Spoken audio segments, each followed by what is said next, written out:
Exodus chapter 10.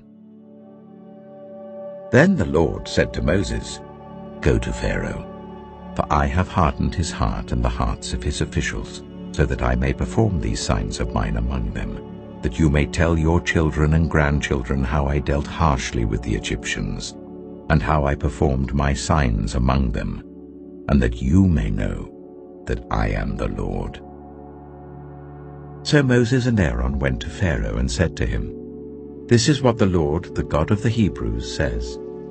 How long will you refuse to humble yourself before me? Let my people go, so that they may worship me.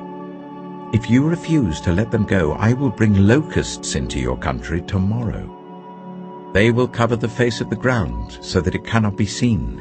They will devour what little you have left after the hail, including every tree that is growing in your fields. They will fill your houses and those of all your officials and all the Egyptians, something neither your parents nor your ancestors have ever seen, from the day they settled in this land till now." Then Moses turned and left Pharaoh. Pharaoh's officials said to him, "How long will this man be a snare to us? Let the people go, so that they may worship the Lord their God. Do you not realize that Egypt is ruined?" Then Moses and Aaron were brought back to Pharaoh. "Go worship the Lord your God," he said. "But tell me who will be going." Moses answered, "We will go with our young and our old, with our sons and our daughters, and with our flocks and herds, because we are to celebrate a festival to the Lord." Pharaoh said, "The Lord be with you, if I let you go, along with your women and children.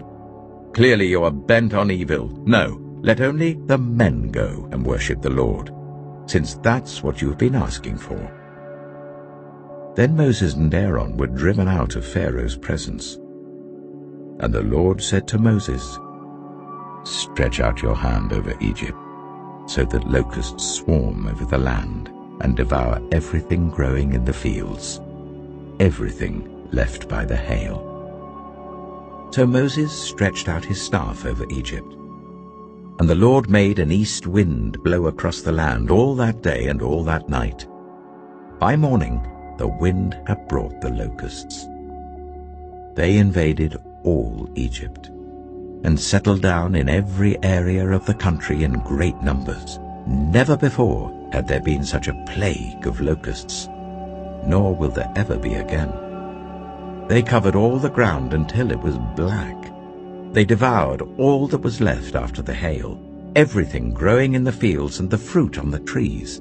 Nothing green remained on tree or plant in all the land of Egypt. Pharaoh quickly summoned Moses and Aaron and said, "I have sinned against the Lord your God and against you. Now forgive my sin once more, and pray to the Lord your God to take this deadly plague away from me." Moses then left Pharaoh and prayed to the Lord. And the Lord changed the wind to a very strong west wind, which caught up the locusts and carried them into the Red Sea. Not a locust was left anywhere in Egypt. But the Lord hardened Pharaoh's heart, and he would not let the Israelites go. Then the Lord said to Moses, "Stretch out your hand towards the sky, so that darkness spreads over Egypt, darkness that can be felt." So Moses stretched out his hand towards the sky, and total darkness covered all Egypt for 3 days. No one could see anyone else or move about for 3 days. Yet all the Israelites had light in the places where they lived. Then Pharaoh summoned Moses and said, "Go worship the Lord. Even your women and children may go with you, only leave your flocks and herds behind." But Moses said, "You must allow us to have sacrifices and burnt offerings to present to the Lord our God. Our livestock, too, must go with us. Not a hoof is to be left behind.